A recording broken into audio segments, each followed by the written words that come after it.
நண்பர்களுக்கு வணக்கம். இன்னைக்கு ஈரானை பற்றி நம்ம என்ன பேச போகிறோம் அப்படின்னா, டெய்லி ஈரானை பற்றி பேசிகிட்டே இருக்கோம். ஏன்னா இன்றைக்கி உலகத்திலேயே பேசு பொருளாக இருக்கிறது ஈரான் தான். உண்மையில் சொல்லப்போனால் ஈரானை பார்த்து உலகமே பயப்படுது அப்படின்னு சொல்லலாம். அது போக ஹெர்மோஸ் ஒழுங்காக திறந்து விடணும் அப்படின்னு மிரட்டல் கொடுத்துருக்காங்க. 6ஆம் தேதி லாஸ்ட் டேட்னா நமக்கு இன்றைக்கி நமக்கு 6ஆம் தேதினா அங்கே 5ஆம் தேதி பாதி முடிஞ்சிருக்கு. ஸோ 11 ஹவர்ஸ் அங்கே பின்னாடி இருக்கிறனால நாளைக்கு காலையில் அங்கே 6ஆம் தேதி முடியுது. அப்படிங்கும்போது அடுத்து என்ன நடவடிக்கை எடுக்க போகிறாங்க அப்படின்னு சொல்லி உலகமே ரொம்ப பரபரப்பை எதிர்பார்த்துக்கிட்டு இருக்கு. அது போக நம்ம ஏற்கனவே நேற்று இது துபாயில் நம்ம நிலைமை என்ன அப்படின்னு பற்றி டீட்டெயிலாக பேசியிருந்தேன்.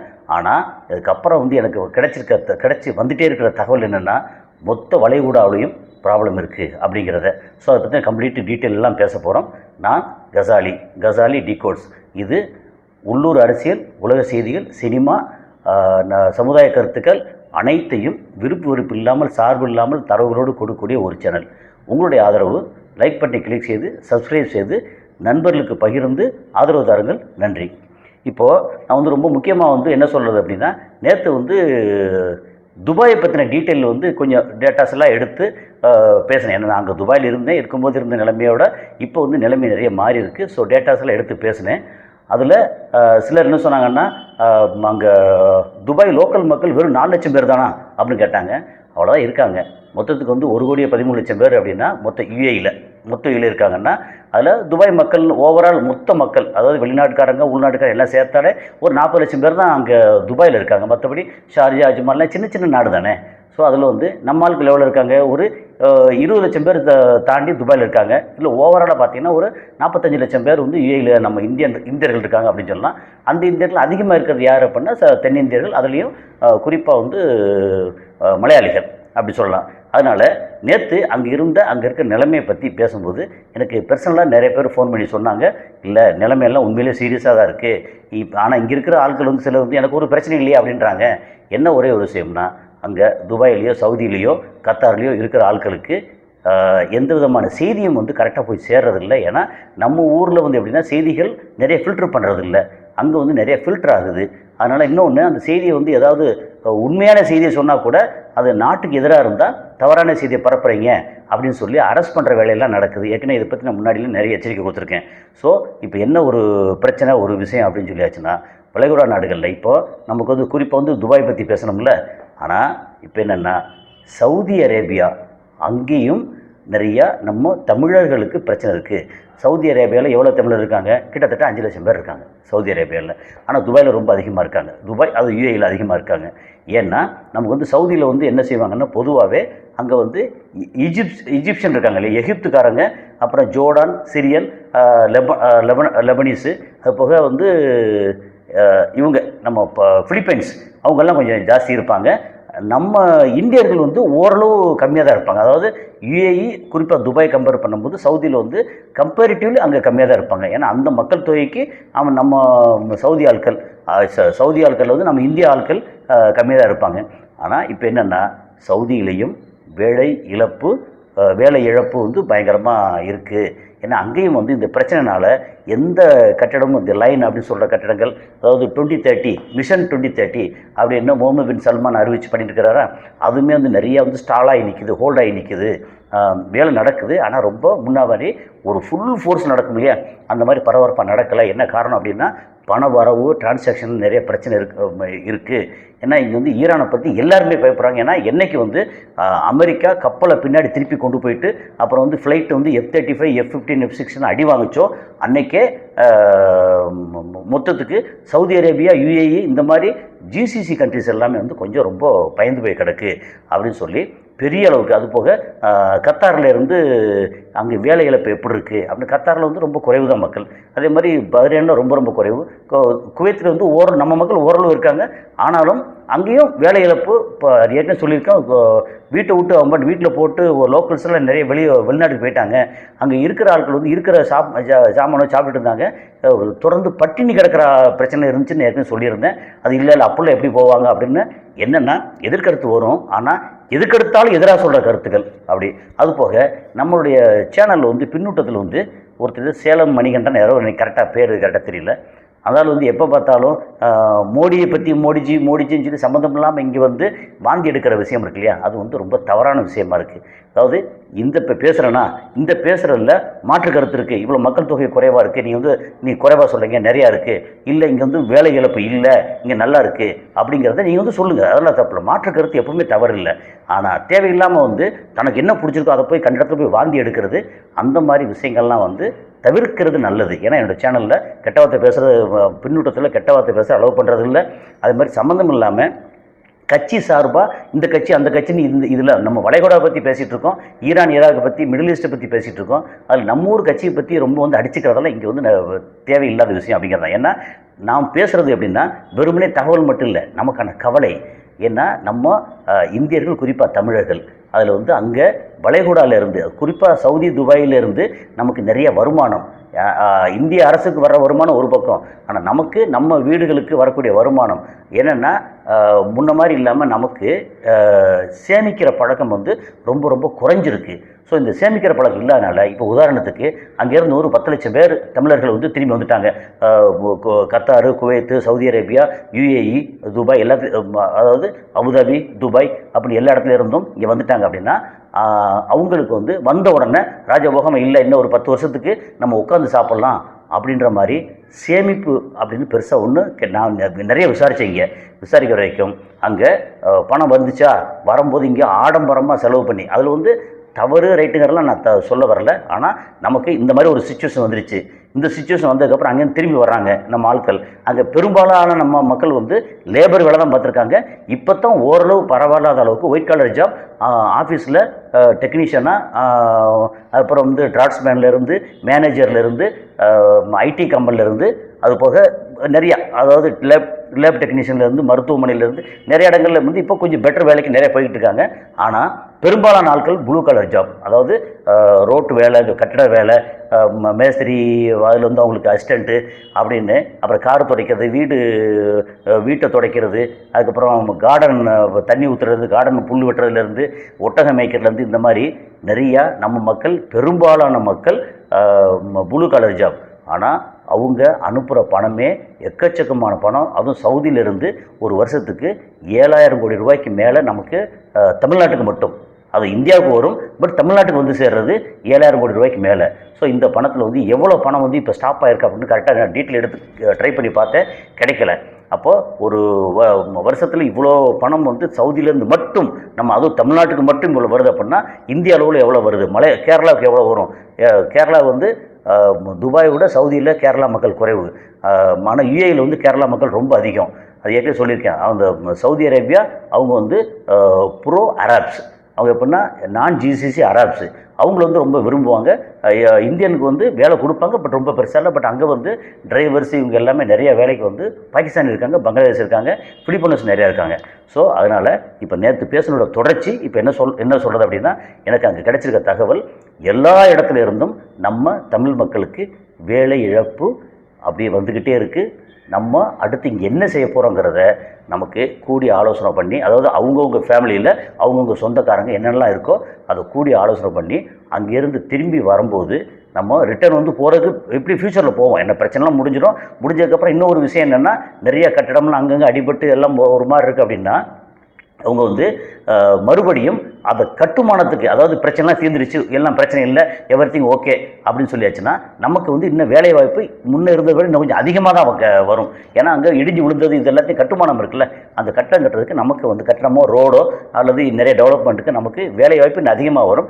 அந்த வேலை வாய்ப்பு எப்போ கிடைக்கலாம்? மேபி இன்னொரு 6 மாதம் கழிச்சு கிடைக்கலாம், 1 வருஷம் கழிச்சு கிடைக்கலாம். இப்போ அது வரைக்கும் அங்கேருந்து ஒருவேளை டிக்கெட்லாம் கிடச்சி திரும்பி வர்ற ஆட்களை அந்த சம்மந்தப்பட்ட குடும்பங்கள் கொஞ்சம் பார்த்து பக்குவமாக ஹேண்டில் பண்ணிக்கோங்க அப்படின்னு சொல்கிறது தான் இதோட முக்கியமான கருத்து. வருமானம் உண்மையிலேயே அங்கேருந்து வேலை இழப்பு ரொம்ப இருக்குது அப்படிங்கிறது நான் வந்து நிறைய டீட்டெயில் கேட்டு இப்போ நான் சொல்கிறேன். ஓகே, இப்போ வந்து ஹர்மோஸை பற்றி ஏற்கனவே இந்த 6ஆம் தேதி லாஸ்ட் அப்படின்னு சொன்னாரா, உடனே வந்து ஒழுங்கு மரியாதை ஹர்மோஸை வந்து திறந்து விடுங்க அப்படின்னு சொல்லும்போது நம்ம அப்பாஸ் அராக்கி அவர் வந்து வெளியுறவுத்துறை அமைச்சர் என்ன சொல்கிறார், வந்து ஹர்மோஸ் சாவியை தொலைஞ்சு போச்சு, ஆனால் அந்த சாவி எங்கிட்ட இருக்கிற சாவி வந்து ஒன்லி எங்கள் நண்பர்களுக்கு அந்த நாடுகளுக்கு இப்போ கப்பல் போக்குவரத்துக்கெல்லாம் சாவி இருக்குது. இஸ்ரேல் அண்ட் அமெரிக்காவுக்கு வந்து சாவி தொலைஞ்சு வச்சு. அதனால் நீங்கள் என்ன செய்கிறீங்க செஞ்சுக்கங்க அப்படின்னு ரொம்ப அசால்ட்டாக கிண்டலும் கேலியுமா அமெரிக்கா வந்து இப்பேற்பட்ட ஒரு மோசமான சூழலுக்கு, அதாவது உலக அளவில் அமெரிக்காவோட பேர் எல்லாம் கெட்டு குட்டிச்சோர போய் இவ்வளோதானாயா அப்படின்னு சொல்கிற அளவுக்கு வந்துருச்சு. அது போக நம்ம சோல்ஜர்ஸ், அமெரிக்கா சோல்ஜர்ஸ் அங்கே இருக்கிறவங்களுக்கு என்ன நிலைமை, நிறையா பேர் நேற்று யுஏஇயில் போட்டதில் ஒரு 25 பேர் இறந்து பேருக்கான்றாங்க, 50 பேருன்றாங்க, இன்னொரு இடத்துல வந்து 1000 பேருக்கு மேலே இறந்து பேருக்கா சொல்கிறாங்க. எக்கச்சக்கமாக உண்மையிலேயே அமெரிக்காவோட யுஎஸோட சோல்ஜர்ஸ் நிலைமை வந்து பரிதாபகரமான நிலைமை. உள்ளே இறங்குறதுக்கு பயப்படுறாங்க, எல்லா இடத்துலையும் அடி வாங்குறாங்க. ஸோ அது வந்து ஒரு பிரச்சனை நிற்குது. அது போக வந்து நேற்று இஸ்ரேலோட கப்பல் ஹர்மூஸ் வழியே அங்கே அப்படி ஆட்டிக்கிட்டே போய்கிட்டு இருக்கும்போது ஒரே போட்டு அடிச்சிருக்காங்க அந்த கப்பல். அது வந்து என்னது எம்எஸ்சி இட்டாசி ஏதோ ஒரு பேர், அந்த கப்பலை அடிச்சிருக்காங்க. அது என்னென்னா, நாங்கள் வந்து எவ்வளோ பிரச்சனை நடந்தாலும் நாங்கள் ஹர்மூஸ் வழியே போய் பார்க்குறோம் பார் அப்படின்னா, நீ யாரா நீ? ஏற்கனவே அமெரிக்காவே வந்து தலையை குனிஞ்சு போட்டு அடுத்து என்ன பண்ணுறது தெரியாமல் ஒரு மாதிரி இருக்காங்க. இதில் நீங்கள் வந்து இஸ்ரேல் வந்து அவ்வளோ தைரியமாக போவியா? ஏற்கனவே 4 நாளைக்கு முன்னாடி ஹிஸ்புல்லா அந்த சைடில், அது மெடிட்டரேனியன் மத்திய திரைக்கடல் அந்த சைடில் இருந்த இஸ்ரேல் ஒரு கப்பலை வந்து போட்டு தாக்குனதா வீடியோ ஃபோட்டோலாம் வந்துச்சு. ஆனால் அது உண்மைதானா இல்லையாங்கிறது இன்னும் வந்து தரவு வந்து ஃபேக்ட் செக் பண்ண முடியலை. ஸோ அதனால் ஆனாலும் அடித்தது உண்மைன்னு சொல்லி ஒரு மாதிரி வருது. ஸோ அதை வந்து ஏற்கனவே முன்னாடி சொல்லியிருக்கோன்னு நினைக்கிறேன். நம்ம சேனல் இல்லாட்ட வேறு சேனல் ஏதோ சொல்லியிருக்கோம். ஆனாலும் ஏற்கனவே கப்பல் அமெரிக்க கப்பல் நிறைய அடி வாங்கியிருக்கு, அமெரிக்க விமானம் நிறைய அடி வாங்கிருச்சு. ஏன்னா இந்த இஸ்ரேல் இழுத்து விட்டது. ஆனால் இப்போ இஸ்ரேலோட கப்பல் இங்கே வந்து நேற்று தாக்கப்பட்டிருக்கு. 4 நாளைக்கு முன்னாடி மெடிட்டரேனியன் சீயில் வந்து அந்த சைடு இன்னொரு முக்கியமான கப்பல் வந்து தாக்கப்பட்டிருக்கு அப்படிங்கிறது செய்தி. அது போக வந்து நம்ம இப்போ இங்கே தமிழ் மலையாளம் அப்படின்னு திரைத்துறை எடுத்துட்டோம்னா, திரைப்படங்கள் உண்மையிலேயே மிடில் ஈஸ்ட் சம்மந்தப்பட்டு வருமானம் வரும் இல்லையா, அந்த திரைத்துறை உண்மையிலேயே ரொம்ப கஷ்டப்படுது. இப்போ வந்து சினிமா தேவையா அப்படின்னு வந்து கேட்குறது தவறு. ஏன்னா சினிமா உண்மையில் நம் வாழ்க்கையின் ஒரு அங்கம். எதுக்கெடுத்தாலும் ஒரு ட்ரோல் மெட்டீரியலாக இருக்கட்டும், மீம்ஸாக இருக்கட்டும், எதை பேசுகிறோம் டயலாக்காக இருக்கட்டும், எப்படி இருந்தாலும் நம்ம வாழ்க்கையில் அன்றாடம் ஒரு நிகழ்ச்சியிலையும் சினிமா வந்து நம்மளோட 2 கலந்துருக்கு. அந்த சினிமா வந்து வியாபாரமாக பார்த்தோம்னா அங்கே வந்து கிட்டத்தட்ட ஒரு 300-400 கோடி ரூபா வந்து தமிழ் சினிமா மட்டும் அங்கே மிடில் ஈஸ்ட்லேருந்து, முக்கியமாக ஜிசிசி கண்ட்ரிலேருந்து, அதுலேயும் குறிப்பாக வந்து யுஏஇலேருந்து வரக்கூடிய வருமானம் இந்த மாதம் எல்லா இதுவும் நின்று வச்சு, சினிமாவும் நின்று வச்சு. இங்கே ரிலீஸ் பண்ணுற படம் வந்து அங்கே இதில் மிடில் ஈஸ்ட்டில் வந்து ரிலீஸ் பண்ணுவாங்களா, அந்த மிடில் ஈஸ்ட்டில் வந்து ரிலீஸ் பண்ணால் அங்கே உள்ள வருமானம் இப்போ என்ன செய்வாங்கன்னா, ஓவர்சீஸ் வியாபாரம். இதில் வந்து உதாரணத்துக்கு ஒரு 30 கோடிக்கு வாங்குகிறேன், அதில் மலேசியா சிங்கப்பூருக்கு வந்து ஒரு 8 கோடி அங்கேருந்து வருமானம் வரும். அதுக்கப்புறம் யூகே அங்கேருந்து ஒரு 2-3 கோடி வரும். அப்புறம் மிடில் ஈஸ்ட்டு அங்கேருந்து ஒரு 4 கோடி வரும் அப்படின்னு தமிழ் படங்களுக்கு. இல்லை அமெரிக்காவிலேருந்து கொஞ்சம் அப்படின்னு கணக்கு போட்டு 30 கோடின்னு வாங்குவாங்க. ஆனால் இப்போ வந்து எதை பேஸ் பண்ணி வாங்குறது? ஸோ பிரச்சனை வந்து மிடில் ஈஸ்ட் அப்படின்னா மிடில் ஈஸ்ட்டில் பெருசாக போகலை. அப்புறம் இதை கிரைசிஸை பயன்படுத்தி அங்கே யூகேயாக இருக்கட்டும், அமெரிக்காவாக இருக்கட்டும், அங்கேயும் படங்களுக்கான என்ன சொல்கிறது, படம் மக்கள் ஆர்வமாக போய் பார்க்க போகிறதுக்கு என்டர்டெயின்மெண்ட்னு வரும்போது பிரச்சனை இல்லைன்னா ஜாலியாக என்டர்டெயின்மெண்ட் இருப்போம். பிரச்சனையை பார்க்கும்போது ஐயோ பிரச்சனை இருக்கே அப்படின்னு வர்ற இடத்துல நமக்கு உண்மையிலேயே இந்த என்டர்டெயின்மெண்ட் இண்டஸ்ட்ரி, தமிழ் சினிமா, அப்புறம் வளைகுடா பொறுத்த மட்டும் மலையாள சினிமா பெரிய அளவுக்கு பாதிப்பு உண்டாயிருக்கு. அந்த பாதிப்பு பல 100 கோடி அப்படிங்கிறதா. அது போக அங்கே இருக்கிற மலையாளிகளில் வந்து பெரும்பாலும் என்ன செய்வாங்கன்னா, தமிழ் படங்களில் படத்தை தயாரிக்கிறதுக்கு இன்வெஸ்ட் பண்ணுவாங்க. அப்புறம் மலையாளிகள் வந்து மலையாள படத்தை தயாரிக்கிறதுக்கு அது ஆப்வியஸ்லி அது பண்ணுவாங்க. அந்த தயாரிப்பும் பெரிய அளவுக்கு பாதிக்கப்பட்டிருக்கு அப்படிங்கிறது இப்போ உள்ள ஒரு. ஏன்னா இப்போ நான் வந்து இந்த சினிமா துறையில் இருக்கேன். ஸோ சினிமாவை பற்றி அங்கே பேசும்போது அங்கேருந்து என்னென்ன பிரச்சனை இருக்குது அப்படின்னு கேட்டால் இதெல்லாம் பிரச்சனை. நமக்கு வியாபார பிரச்சனை, இன்னொரு பக்கம் இன்வெஸ்ட்மெண்ட் பிரச்சனை, ரெண்டும் அங்கே வந்து நமக்கு வந்து சேர்ந்துருக்கு. அது போக வந்து அங்கே இருக்கிறது, அங்கே வளைகுடா நாடுகளில் என்னென்னா ஒவ்வொரு பொருளும் வந்து ப்ரைஸ் வந்து பயங்கரமாக டபுள் ட்ரிபிள்னு எகிரிடுச்சு. உதாரணத்துக்கு ஒரு சாதாரண ஒரு குடும்பம் அங்கே வந்து மாதத்துக்கு ஒரு 1000 திராம்ஸ் அல்லது 1500 திராம்ஸ் வந்து செலவு பண்ணுவாங்க அப்படின்னா, இன்றைக்கி ரேட்டில் வந்து அது 2500 திராம்ஸ் இல்லை 3000 திராம்ஸ் அப்படின்னு செலவு பண்ணால் தான் அங்கே நார்மலாக இருக்க முடியும் அப்படின்ற அளவுக்கு அங்கே வந்து ப்ரைஸ் வந்து ஜாஸ்தியாயிருச்சு. அப்போ வருமானம் வந்து பல பேருக்கு வந்து 50% வருமானம் ஆக்கியிருக்காங்க. ஒரு சிலர் தவிர பெரும்பாலும் அங்கே வந்து 50% வருமானம், 50% சம்பளம் அப்படின்ற ஆக்கியிருக்காங்க. அப்போ நமக்கு வந்து விலைவாசி ஏறி இருக்குது, வருமானம் குறைஞ்சிருக்கு. அப்போ அது மேட்ச் பண்ணி எப்படி பண்ணுறது அப்படின்னு தடுமாறிட்டு இருக்காங்க.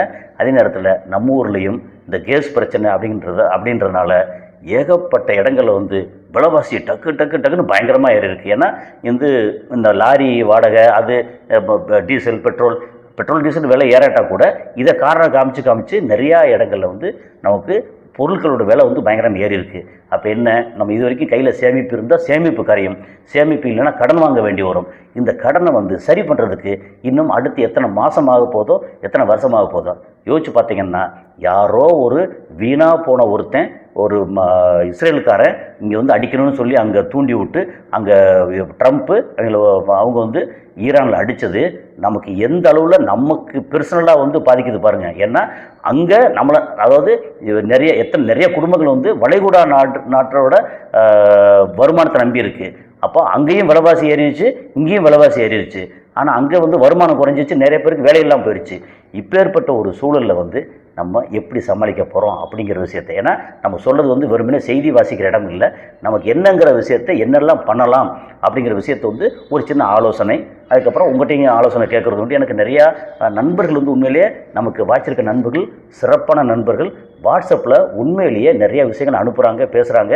அதே மாதிரி நான் ஸ்ட்ரிக்டாக சொல்லியிருக்கேன், அங்கேருந்து வளைகுடா நாடுகள்லேருந்து வீடியோ எதுவும் அனுப்பிச்சிடாதீங்க அப்படின்னு சொல்லியிருக்கேன். ஏன்னா அது நம்மளால் வந்து அவங்க எங்கேயும் மாட்டிக்கூடாது, தப்பாக மாட்டிக்கூடாதுங்கிறக்க சொல்லியிருக்கேன். அதையும் நான் காணொலியிலையும் சொல்லிகிட்டு இருக்கேன். அதனால் யாரும் வந்து ஃபோட்டோஸ், வீடியோஸ் அனுப்புறதில்லை.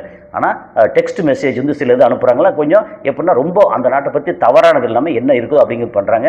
சில சாஃப்ட்வேர் மூலமாக அனுப்பும்போது அங்கே வந்து பிரச்சனை இல்லைங்கிற இடத்துல நமக்கு டீட்டெயிலாம் வருது. அதனால் ப்ரைஸ் வந்து இப்போ பிரச்சனையாகிட்டு இருக்குது. இன்னும் இந்த நம்ம வளைகுடா போர், அதாவது வளைகுடா போருங்கிற விட ஈரான், அமெரிக்கா, இஸ்ரேல் போர் எப்போ முடிய போகுதுன்னு தெரியல. இதுக்கப்புறம் நாளைக்கு வந்து இன்னும் நிலைமை வந்து ஓகே ஆயிடுச்சுன்னா பரவாயில்ல, இன்னும் ஓகே ஆகாமல் பிரச்சனை ஆச்சு அப்படின்னா இன்னும் பயங்கர மோசமாக இருக்கும். அப்போ நமக்கு நம்ம வாழ்வாதாரத்தை என்ன செய்ய போகிறோம், இப்போ இருக்கிற சேவிங்ஸை வச்சு நம்ம சமாளிக்க போகிறோமா, அல்லது கடன் வாங்கி நம்ம வந்து அது பொழைச்சி கிடந்தால் போதும், நம்ம கொரோனா பீரியடில் இருந்த மாதிரி பொழைச்சி கிடந்தால் போதும் இருக்க போகிறோமா. ஆனால் இங்கே லோக்கலில் வேலை பார்க்குறவங்க, அவங்களுக்கு சம்பளம் வாங்குறவங்களுக்கு பிரச்சனை வேறு. ஆனால் விலையோட நம்பி இருந்த குடும்பங்கள் அப்படிங்களுக்கு பிரச்சனை நிறையா இருக்குது எதிர்காலத்தில். அங்கெல்லாம் பேச்சுவார்த்தை முடிஞ்சு கிளியர் ஆகிடுச்சு அப்படின்னா ஓகே, முடிஞ்சு போச்சு. ஆனால் அது வரைக்கும் நம்ம ரொம்ப எல்லாத்துக்கும் தயாராக இருக்கணும். ஆப்ஷன் ஏ, பிரச்சனை இருக்குது, நம்ம தயாராக இருக்கணும். ஆப்ஷன் பி, பிரச்சனை கண்டினியூ ஆகுது, அதுக்கு என்ன செய்ய போகிறோம். ஆப்ஷன் சி, இல்லை பிரச்சனை முடிய போகுது, அப்போ அதுக்கப்புறம் அங்கே போகிறோம், நம்ம வந்து வழக்கம் போல் நல்ல விதமாக இருக்கலாம் அப்படிங்கிறது தான். ஸோ அதுக்கு எந்த சுச்சுவேஷன் வந்தாலும் நம்ம அதுக்கு தயாராக இருக்கணும் அப்படிங்கிறது தான் என்னோட சஜஷன் அப்படிங்கிறது. அது போக வந்து ஒரு 3 நாடு வந்து சேர்ந்து ஒரு 45 நாள் சீஸ்ஃபயர், போர் நிறுத்தம் சொல்லி பிளான் பண்ணாங்க. 3 நாடு ரொம்ப சூப்பர் நாடு தான். இன்னொரு இதுலேயே நம்ம ரிஃப்ளெக்ட் வாய்ஸ்லேயே இப்போ தான் பேசிட்டு வந்தேன். இதில் பாகிஸ்தானு, துருக்கி அண்ட் ஈஜிப்டு. அதை வந்து சொன்ன உடனேயே ஈரான் சொல்லிட்டாங்கன்னா நோ அப்படின்னு ரிஜெக்ட் பண்ணிட்டாங்க. நீங்கள்லாம் சரி விட, அதில் பேச்சுவார்த்தை சரியாக வராது, எங்களுக்கு டிமாண்ட் இருக்குது, அதுக்கு வந்து நாங்கள் பேச்சுவார்த்தை தயாராக இருக்கோம் அப்படின்னு. ஈரான் யாரை நம்புகிறாங்க, ஈரான் வந்து ஓமானை நம்புகிறாங்க. ஆனால் பாகிஸ்தானை நம்பலை, துருக்கியை நம்பலை, ஈஜிப்டை நம்பலை. அப்படிங்கும்போது இவங்க வந்து பேச்சுவார்த்தை 45 நாள் சீஸ்ஃபயர் அப்படின்னா ஒன்றும் பிரயோஜனம் இல்லை, நமக்கு நிரந்தர தீர்வு வேணும் அப்படின்ற இடத்துல இருக்காங்க. அது போக வந்து நாளைக்கு டியூஸ்டே நமக்கு என்ன நடக்க போகுது அப்படிங்கிறது தான் ஒரு மிகப்பெரிய சஸ்பென்ஸாக இருக்குது. எது நடந்தாலும் பிரச்சனை இல்லாமல் நல்ல விதமாக நடக்கணும் அப்படிங்கிறது தான் நம்மளுடைய விருப்பம். இயற்கை அதுக்கு வந்து உதவி செய்யட்டும். அடுத்த காலையில் சந்திப்போம். நன்றி.